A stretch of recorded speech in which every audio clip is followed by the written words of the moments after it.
এই আমসত্ত্ব তৈরি করতে মাত্র 5 থেকে 10 মিনিটের বেশি একদমই সময় লাগবে না।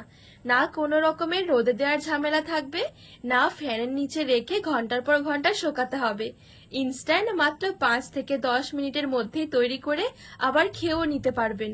আমসত্ত্ব এমন একটা জিনিস, ঝটপট খেতে ইচ্ছে করলে কিন্তু খাওয়া যায় না, যেহেতু এটা রোদে শুকাতে হয়। তাছাড়া আজকে রোদে শুকানোর ঝামেলা ছাড়াই কিন্তু তৈরি করে দেখাবো। এইভাবে দেখলে কিন্তু আপনারা নিজেরাও অবাক হয়ে যাবেন। আর এত সুন্দর হবে আমসত্ত্ব এভাবে তৈরি করলে, খেয়ে তো পুরো অবাক হয়ে যাবেন। ঝটপট মাত্র 5-10 মিনিটে বানিয়ে একবার দেখুন, মুখে লেগে থাকবে এই আমসত্ত্ব। নমস্কার বন্ধুরা, নতুন একটা পর্ব দেখার জন্য আপনাদের সকলকে স্বাগত জানাই। আজকে মাত্র 5 মিনিটে পাকা আমের আমসত্ত্ব তৈরি করে দেখাবো। এই আমসত্ত্ব তৈরি করতে কোনো রকম রোদে দেওয়ার ঝামেলা থাকবেই না, বা ফ্যানের নিচে ঘন্টার পর ঘন্টা রেখে শুকাতেও হবে না। মাত্র 5 মিনিটের ভেতরে আমসত্ত্ব তৈরি করেও খেয়ে নিতে পারবেন। তো চলুন, আশা করছি রেসিপিটি আপনাদের অনেক ভালো লাগবে।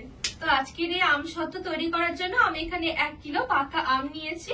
এবারে আমের খোসাগুলো একটু ছাড়িয়ে নেব। তো আমের খোসাগুলো আমি হাত দিয়ে ছাড়িয়ে নিচ্ছি।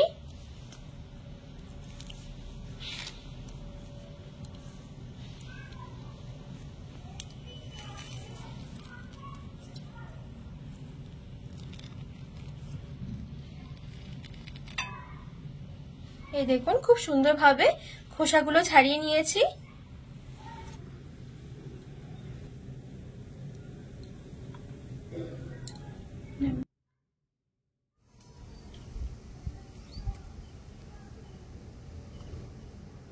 তো এখানে দেখুন, সবগুলো আমের আমি খুব সুন্দরভাবে খোসাটা ছাড়িয়ে নিয়েছি।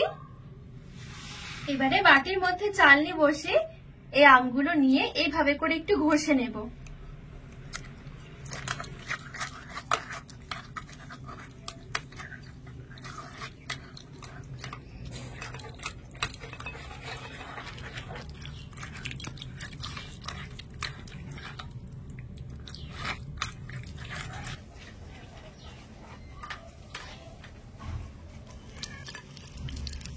আর এই ছেঁকে নেওয়ার কারণে আমের আঁশগুলো দেখবেন আলাদা হয়ে যাবে।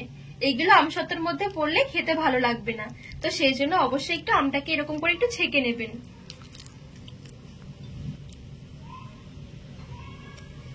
গ্যাসের উপরে একটা কড়াই বসিয়ে দিয়েছি, গ্যাসের আগুনটা এখনো ধরায়নি। এবারে এদিকে যে আমের আমি পাল্পটা বের করে রেখেছি, এবারে আমের পাল্পটা আমি কড়াইয়ের মধ্যে নিয়ে নিচ্ছি।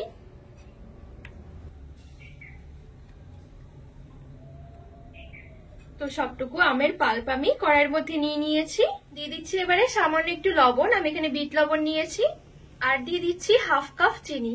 যেহেতু আমটা একদম মিষ্টি রয়েছে, তো সেই জন্য চিনির পরিমাণটা একটু কমই দিলাম। আর দিয়ে দিচ্ছি 2 টেবিল চামচ কর্নফ্লাওয়ার। এবারে ভালো করে মিশিয়ে নেব একটা হুইস্ক দিয়ে।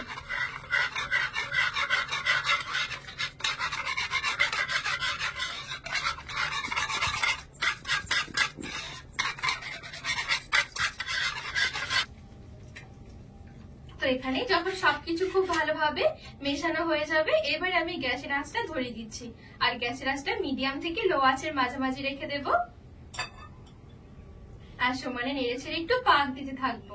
আর এখানে চাইলে কালারের জন্য অল্প একটু ফুড কালার দিতে পারেন, তবে আমের একটা নিজস্ব কালার রয়েছে, এতে কিন্তু খুব সুন্দর লাগবে। আর চেষ্টা করবেন এভাবে একটু সমানে একটু নাড়াচাড়া করার, তা না হলে নিচে দিয়ে একটু লেগে যেতে চাইবে।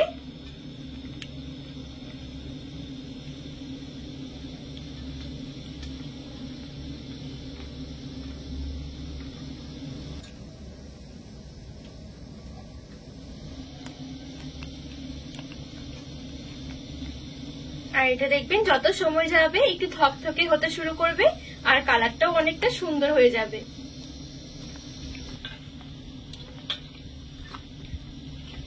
আর এই দেখুন, দেখতে কতটা সুন্দর লাগছে।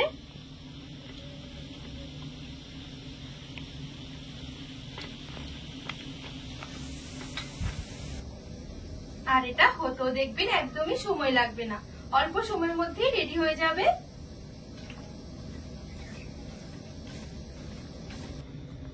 তো এটা পাক দিতে দিতে দেখবেন আরো অনেকটাই থকথকে হয়ে যাবে আর একটু ঘন হয়ে আসবে।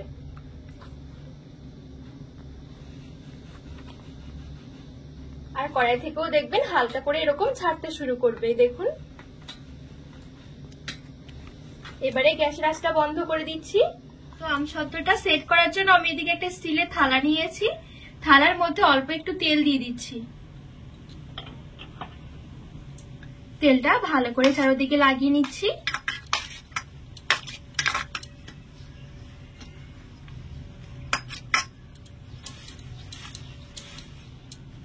এবারে রেডি করে রাখা থালাটার মধ্যে আমি নিয়ে নিচ্ছি।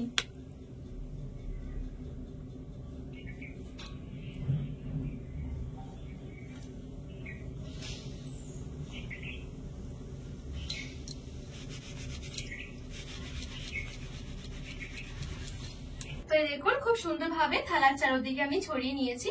আর এটা না সঙ্গে সঙ্গে কিন্তু খুব সুন্দরভাবে জমতে শুরু করে দেবে। আর এই দেখুন কত সুন্দরভাবে আমসত্ত্বটা জমেছে, কোনোভাবে কিন্তু হাতে লেগে যাচ্ছে না। আর এই দেখুন কত সুন্দরভাবে কিন্তু উঠেও আসছে, থালার মধ্যে কোনোভাবে কিন্তু ছিটকে লেগে নেই। কত অল্প সময়ের মধ্যে আমসত্ত্বটা রেডি হয়ে গেছে। দেখুন, এভাবে আমসত্ত্ব একবার বানিয়ে দেখুন, পুরো অবাক হয়ে যাবেন। আর খেতেও ভীষণ ভালো লাগে। এবারে আমসত্ত্বটা পিস পিস করে কেটে নিচ্ছি, আপনাদের পছন্দ মতো শেপে আপনারা কেটে নিতে পারেন। আর এই দেখুন কতটা সুন্দর হয়েছে আমসত্ত্ব, দেখে কোনোভাবে বোঝার উপায় নেই এটা 5 মিনিটের ভেতরে তৈরি করা হয়েছে। এত সুন্দর আমসত্ত্ব হবে।